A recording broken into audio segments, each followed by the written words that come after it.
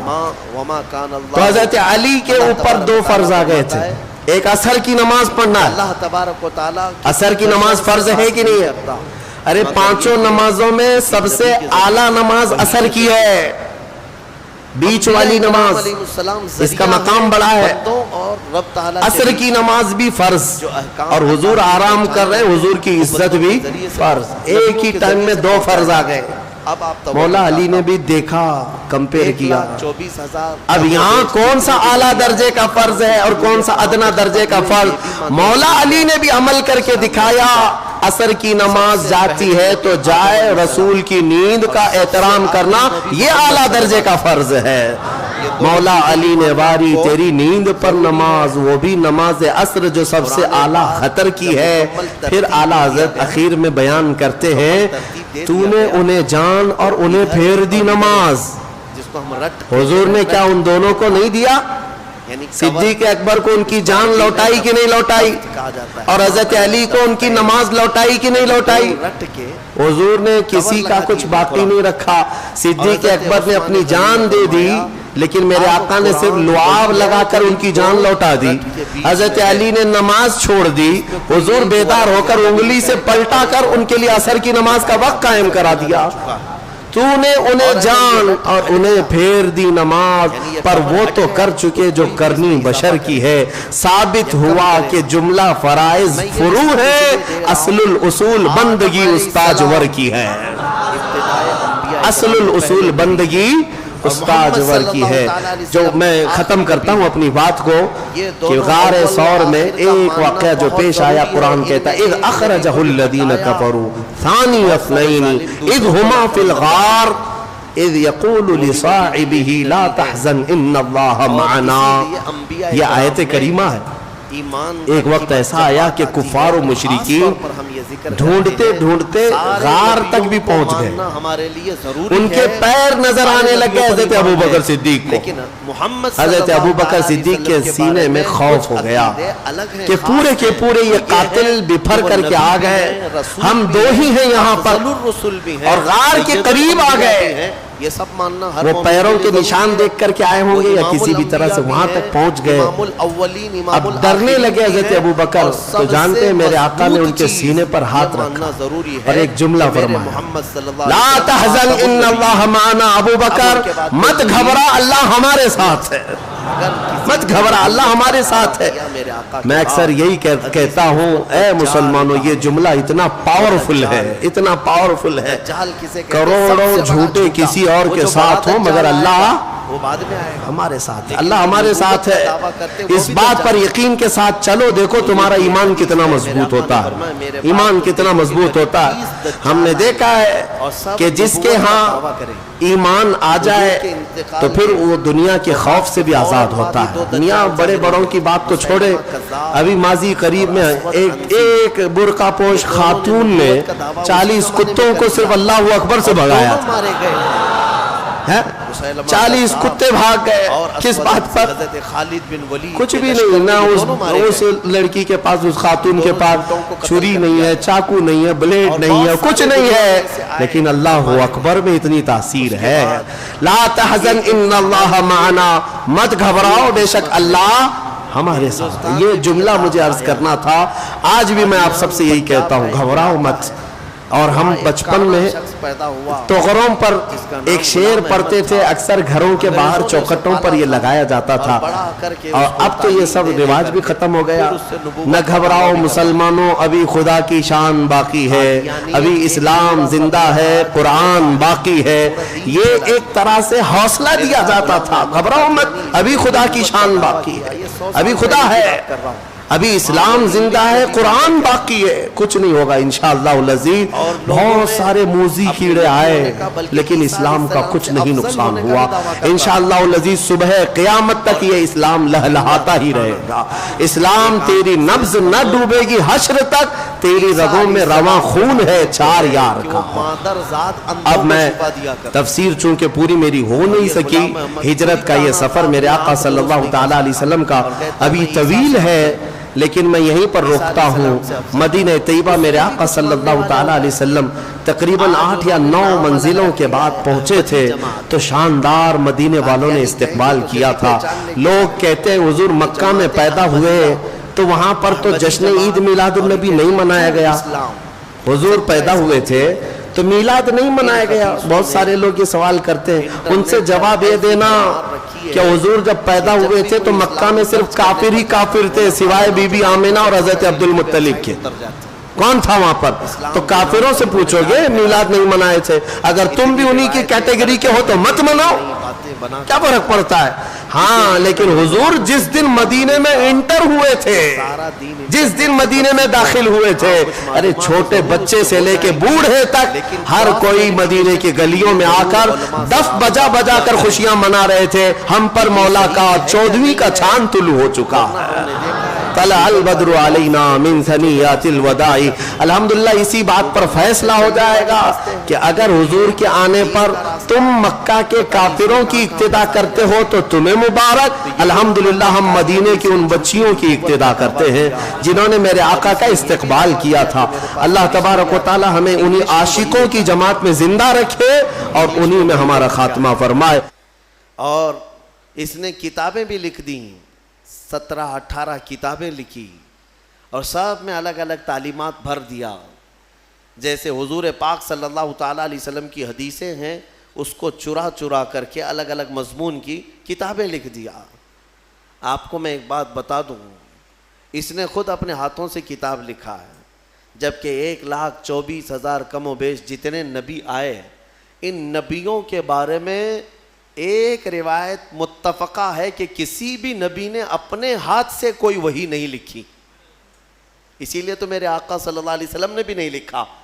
اور اس بات کو لے کر کچھ جاہل یہ سمجھتے ہیں کہ حضور کو لکھنا نہیں آتا تھا۔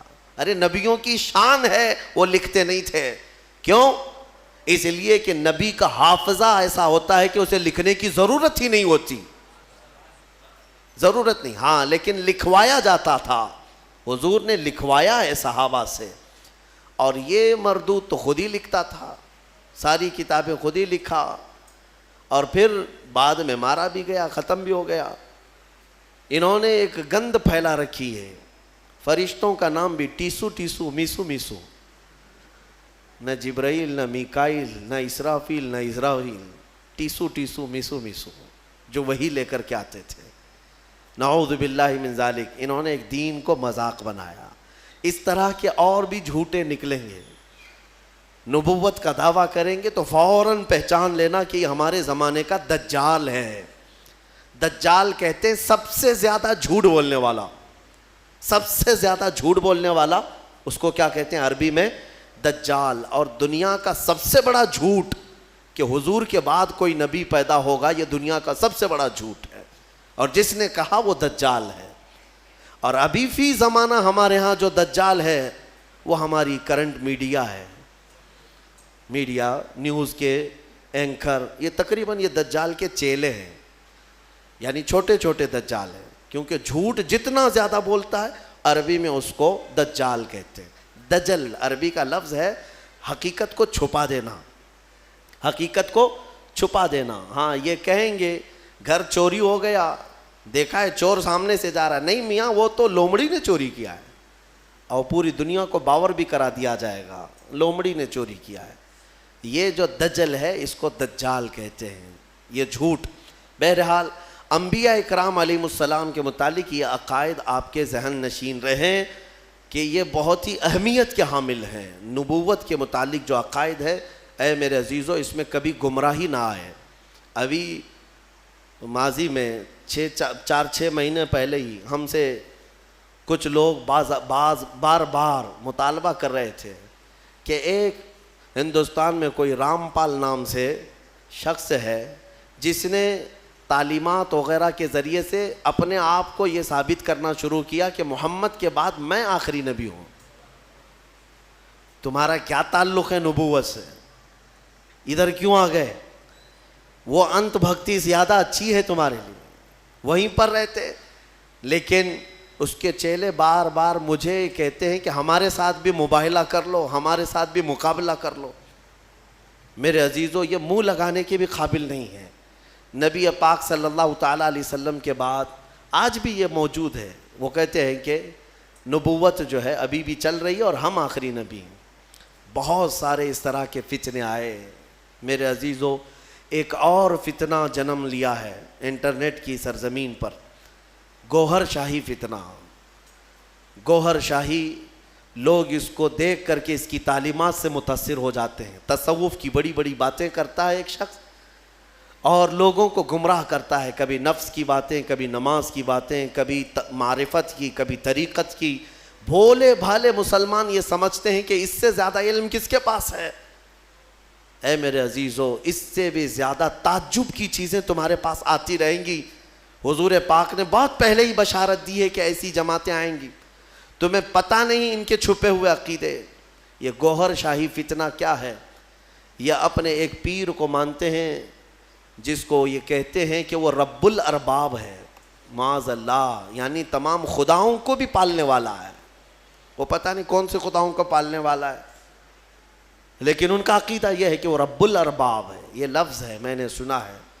کھلی ہوئی، یہ کھلا ہوا ارتداد ہے. ان کا اسلام سے بھی تعلق نہیں اور لوگ اس کو تصوف کا بادشاہ سمجھے بیٹھے ہوئے ہیں. کہتے ہیں ہم کو سیدھا راستہ مل گیا. بلکہ میں نے ان کے فتنوں میں یہ تک سنا ہے، وہ کہتے ہیں اس زمانے میں اگر کوئی لا الہ الا اللہ کلمہ پڑھتا ہے تو وہ کھلا شرک کرتا ہے. اب یہ کلمہ نہیں چلے گا، گوہر شاہی کلمہ چلے گا، اس کے پیر کا کلمہ چلے گا. نعوذ باللہ من ذالک. نبوت کا بھی قریب قریب دعویٰ انہوں نے کیا ہے.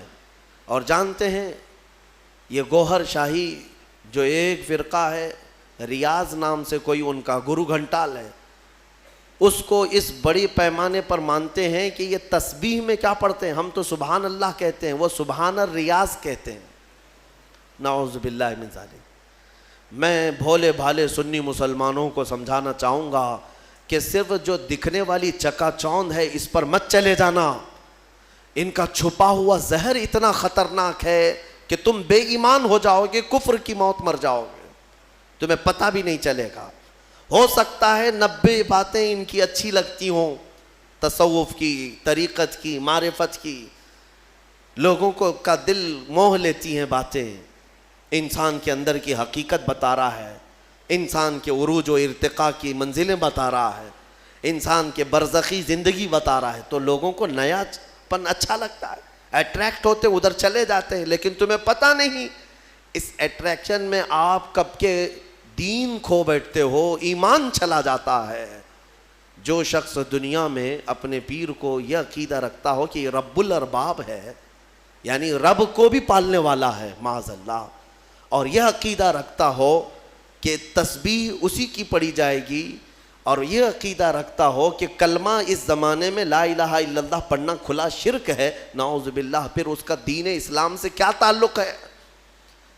یہ یہودیوں کے پالے ہوئے وہ لوگ ہیں جو اسلام کو پڑھتے ہیں اور اسلامی لباس پہن کر کے ہماری جماعتوں میں آتے ہیں. لہٰذا میں سب کو الرٹ کرنا چاہوں گا، اس فتنے سے اپنے آپ کو بچاؤ.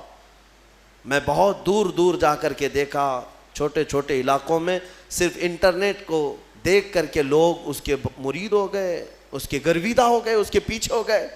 کسی وقت انشاءاللہ العزیز میں پورا آپریشن کروں گا اس کا، اس لیے کہ میں بہکتے ہوئے کئی لوگوں کو دیکھا ہے. بہرحال آج سورہ انبیاء کی ہم نے تلاوت کی. مختصراً میں عرض کروں، حضرت سیدنا ابراہیم علی نبینا علیہ الصلاۃ والتسلیم کا ذکر یہاں پر ہے، وہ جو آپ کے بچپن میں واقعہ پیش آیا کہ آپ تنہا اپنی آبادی میں تھے جو اللہ کی عبادت کرتے تھے، باقی سب کے سب وہاں پر بتوں کی پرستش والے، کچھ ستارہ پرست تھے، کچھ سورج کے پوجا والے تھے۔ ان سارے مشرکین کے بیچ میں تنہا ابراہیم علیہ السلام ہیں جو اللہ رب العزت کی عبادت کرتے اور لوگوں کو بلاتے بھی تھے کہ اس دین کی طرف آؤ۔ سگے چچا کو بلایا آزر جو مشرک رہا، حضرت ابراہیم علیہ السلام کی دعوت پر وہ نہیں آتے۔ بتوں کا تو ایک بہت بڑا میلہ لگتا تھا، اتنے بڑے وہاں پر تراشے ہوئے ان کے اپنے خدا تھے جن کے پاس منتیں مانگی جاتی، اعتکاف کرتے، نظر و نیاز کرتے، اس زمانے کے جیسے طریقے تھے ان کے۔ ایک مرتبہ ایسا ہوا کہ وہ لوگ پورے کے پورے گاؤں کے باہر میلے میں گئے تھے اور گاؤں میں کوئی نہیں تھا، ابراہیم علیہ السلام اکیلے آئے یہ جھوٹے خداؤں کے پاس، کلاڑی اپنے ہاتھ میں لے کر ایک ایک کو مارتے اور گراتے چلے گئے، سب کو توڑتے چلے گئے اور ان سے کہتے بھی تھے کہ میں مار رہا ہوں، بچا لو اپنے آپ کو۔ کون بچاتا؟ وہ اپنے جسم سے مکھی نہیں ہٹا سکتے۔ پھر اس کے بعد سارے لوگوں کو زمین بوس کر کے بڑے بت کے گلے میں کلاڑی لٹکا دیا، جو سب سے بڑا تھا اس کے گلے میں کلاڑی لٹکایا اور واپس چلے آئے۔ شام کو جب لوگ آئے گاؤں والے، اپنے خداؤں کا یہ حشر دیکھا تو آگ بگولا ہو گئے۔ یہ سب ایسی درگت کس نے بنائی ان کی؟ قرآن میں اللہ تعالیٰ فرماتا ہے قالوا من فعل هذا بآلهتنا، سب کہنے لگے کہ کس نے کیا ہمارے خداؤں کے ساتھ ایسے؟ پھر سب آپس میں بات کرنے لگے، قالوا سمعنا فتى يذكرهم يقال له ابراہیم، ہم نے سنا ہے کہ ایک نوجوان رہتا ہے جس کا نام ابراہیم ہے، اسی نے کیا ہوگا، وہ اکیلا نہیں آیا تھا ہمارے ساتھ۔ تو لوگوں نے کہا بلاؤ اس کو۔ بادشاہ وقت کے سامنے بلایا گیا اور پوچھا گیا اَأَنْتَ فَعَلْتَ هَذَا بِآلِهَتِنَا یا ابراہیم، اے ابراہیم ہمارے خداؤں کے ساتھ تو نے ایسا کیا ہے؟ یہ سب ایسی درگت ان کی تو نے بنائی، سب ٹکڑے ٹکڑے نیچے گرے ہوئے ہیں۔ قال بل فعلہ کبیرہم، ابراہیم علیہ السلام نے کہا نہیں، ان کے بڑے نے کیا ہے، ان کے ساتھ ان کے بڑے نے کیا ہے۔ بڑا بہت موجود تھا نا، بڑا جس کی کلاڑی گلے میں لٹک رہی تھی، تو لوگ حیرت میں رہ گئے کہ ایک بڑے نے چھوٹوں کو سب کو کیسے مار دیا۔ ابراہیم علیہ السلام نے ذو معنی بات کی تھی، یعنی جس کو دو معنی والی بات کہا جاتا ہے۔ وہ تو جاہل سمجھ رہے تھے کہ ابراہیم نے کہا ہمارے بڑے خدا نے سب ایسا کیا، جبکہ ابراہیم علیہ السلام کی نیت یہ تھی کہ ان کا بڑا تو میں ہی ہوں، ان کا بڑا میں ہی ہوں، ان کے بڑے نے کیا ہے، آپ سچ ہی بول رہے تھے۔ لوگوں نے کہا ان کا بڑا ایسا کیسے کر سکتا ہے، ایسے کیسے کر سکتا ہے؟ تو آپ نے کہا باقی تو سب مرے ہیں، ایک تو کھڑا ہے، اس سے پوچھو کس نے کیا، ایک تو ابھی باقی ہے نا، اسی سے پوچھو باقی سب کے ساتھ ایسے کس نے کیا۔ تو سب غصے میں لال پیلے ہو گئے، کہا کہ تم ہمارے خداؤں کے بارے میں ایسی ایسی باتیں کرتے ہو۔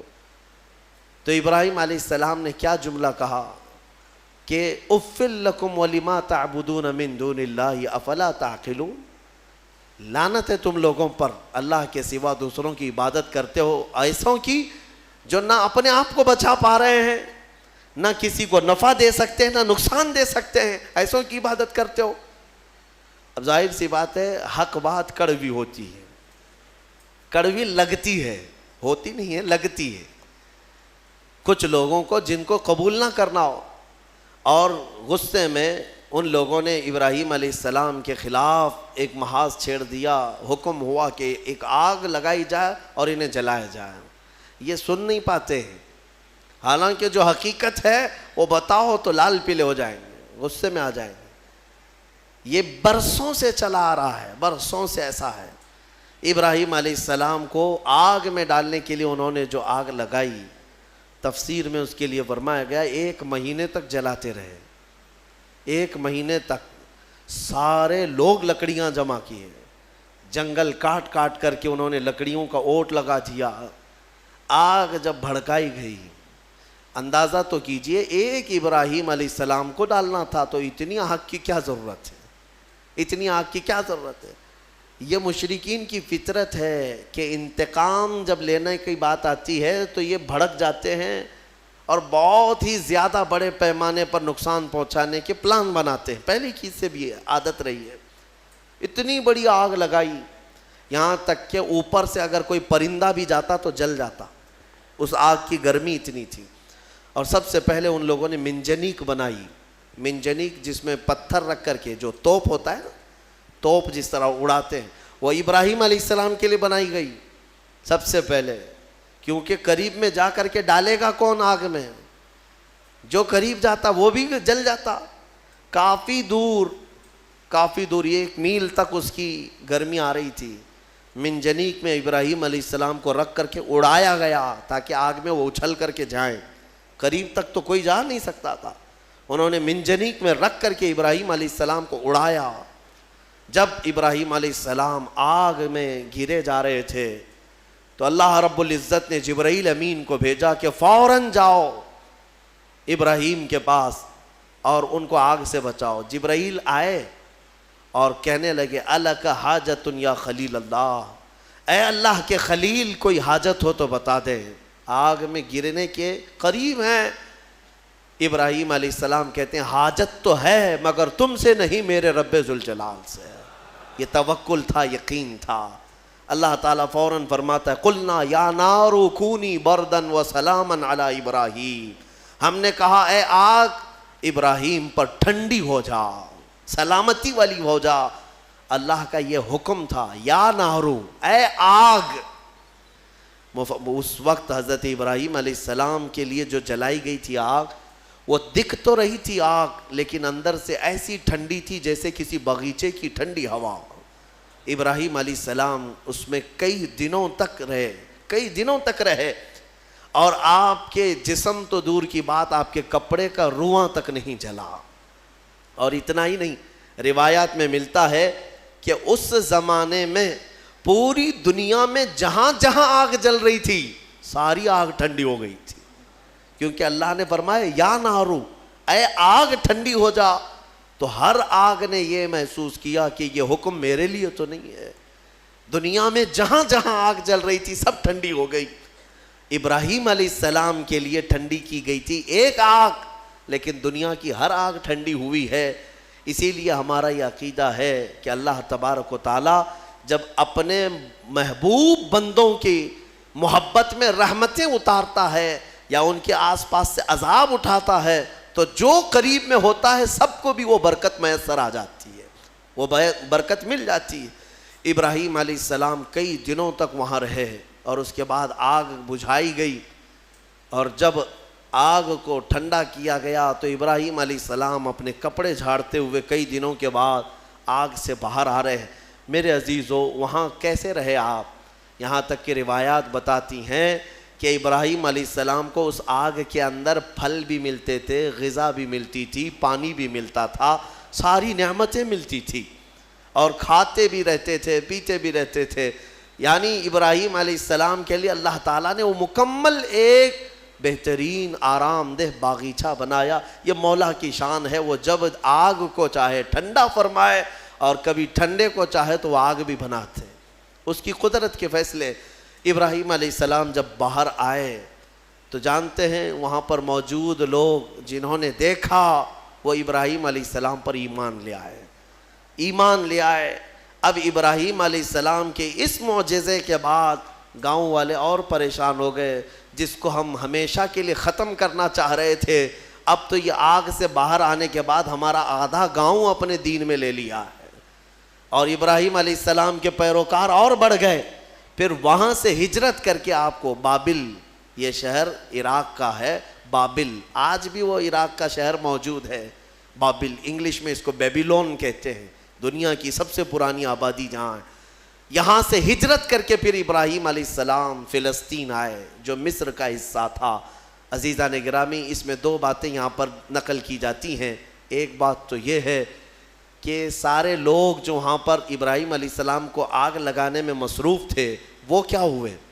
آگ جب بجھی ایک ہی دن کے اندر اللہ نے اس قوم پر ایسا عذاب نازل کیا کہ ان کے جسم زندگی میں ہی سڑ گئے ایسے کہ ان کی انگلی لگاؤ تو گوشت نکل جائے، گلن ہو گئی، سڑن ہو گئی. ایک شام تک پوری آبادی سڑ گئی اور گل گئی، سب کے سب ہلاک و برباد ہوئے. جنہوں نے اللہ کے نبی کو آگ میں ڈالا تھا ان کا برا انجام، وہ عذاب میں گرفتار ہوئے.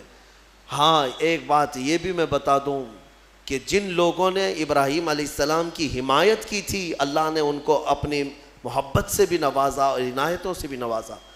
روایت میں 2 جانوروں کا بھی ذکر آتا ہے، 2 جانوروں کا، ایک مینڈک کا اور ایک گرگٹ کا، اور چھپکلی کا بھی ہے کہ گرگٹ نے یہ پھونک پھونک کر کے آگ کو بڑھانے کی کوشش کی اور مینڈک نے تھوک تھوک کر کے پانی آگ کو بجھانے کی کوشش کی کہ اللہ کے نبی ہیں.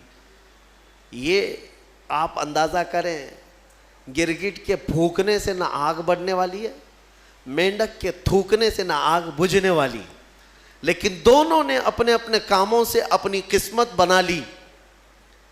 گرگٹ کی ہمیشہ یہ قسمت بن گئی کہ میرے آقا صلی اللہ علیہ وسلم نے فرمایا یہ گستاخ نبی ہے، جہاں اسے پاؤ مار ڈالو، اور ایک مار میں مارو تو زیادہ ثواب ہے، ثواب ہے اس کو. اور مینڈک کے بارے میں فرمایا خبردار اس کو کہیں دیکھو تو مارو مت، اس لیے کہ یہ اللہ کے نبی کی حمایتی ہے. اللہ کے نبی کے لیے یہ دعا کر رہی تھی، تھوک کر کے آگ بجھانے کی کوشش کر رہی تھی. ایک جانور پر ہمیشہ کے لیے اللہ کی رحمت اور ایک پر اللہ کا غضب. اس سے اندازہ ہوتا ہے کبھی کبھار کاموں سے کچھ ہوتا نہیں ہے، بگڑتا کچھ نہیں ہے، لیکن انسان اپنی تاریخ بدل جاتا ہے. آج میں یہی کہنا چاہوں گا، کسی ظالم نے اگر میرے نبی کی شان میں بھونکا ہے یا قرآن پر انگلی اٹھایا ہے تو قرآن کا بھی کچھ نہیں ہونا اور رسول کی عزت کا بھی کچھ نہیں ہونا، لیکن ان ظالموں نے اپنی قسمت بنا لی، ہمیشہ کے لیے مردود اور ملعون ہو گئے. اور تمہارے لیے میں کہتا ہوں 2 جملے اگر تم نے حضور کی شان میں بیان کر دیے، قرآن کی شان میں بیان کر دیے، تو یہ بھی میں بتا دوں نہ رسول کی شان تمہارے بولنے سے بڑھنے والی، نہ قرآن کی شان بڑھنے والی.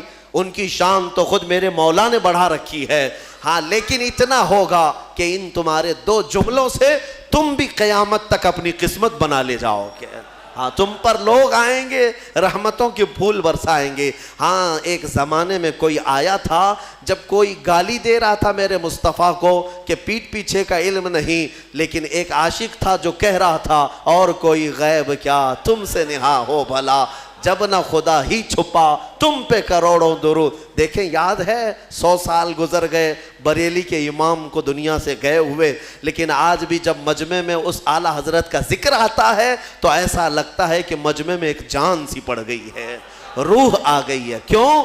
اس لیے کہ اپنے زمانے میں قلم ہی تو اٹھایا تھا، قلم ہی اٹھایا اور اپنے گھر پر بیٹھ کر کے دفاع کیا رسول پاک کی عزت کا. اسی لیے میں کہتا ہوں یہ مت سمجھنا کہ تمہارے کہنے سے کیا ہونے والا ہے، تمہارے بولنے سے کیا ہونے والا ہے. ارے میں تو ایک چھوٹا آدمی حضور کی شان میں بول کر کے کیا کر لوں گا، باقی بڑے بڑے نکارے بج رہے ہیں. ایسا نہیں ہے میرے عزیزو. مینڈک نے صرف 2 بوند تھوکے تھے لیکن صدیاں گزر گئی، آج بھی اس پر اللہ کی رحمت ہے. آگ بجھانے کی کوشش کی تھی، نبی کی حمایت کی تھی، اللہ نے آج تک اس پر رحمت کی ہے. اسی طرح آپ بھی اپنی قسمت کا حصہ لے سکتے ہو. دنیا بھونک رہی ہے تو بھونکنے دو، لیکن تم جب بھی جوش میں آئے یا جذبے میں آئے تو یوں کہا کرو رہے گا یوں ہی ان کا چرچا رہے گا. پڑے خاک ہو جائیں جل جانے والے، خاک ہو جائیں عدو جل کر، مگر ہم تو رضا دم میں جب تک دم ہے ذکر ان کا سناتے جائیں گے. تمہارے کہنے سے آپ کیا سمجھتے ہیں کچھ نہیں ہوگا؟ بہت ہوگا، بہت ہوگا. آنے والی 100 نسلیں بھی یاد رکھیں گی کہ نبی پر کوئی بھوک رہا تھا تو ایک عاشق جواب بھی دے رہا تھا، میرے مصطفیٰ کریم صلی اللہ علیہ وسلم کی عزت پر بات کر رہا تھا. یہ تاریخ بن جائے گی. یہی نہیں، قیامت کے دن بھی کروڑوں کا نہیں اربوں کا مجمع ہوگا، لیکن تمہارا نام لے کر میرے مصطفیٰ پکاریں گے، نام لے کر پکاریں گے. کہاں ہیں فلاں بن فلاں؟ جب لوگ گالیاں دے رہے تھے تو تیری زبان میرے نغمات بول رہی تھی. جب لوگ ہرزہ سرائی کر رہے تھے تو کوئی کہہ رہا تھا محمد سید الکونین والثقلین والفریقین من عرب ومن عجم.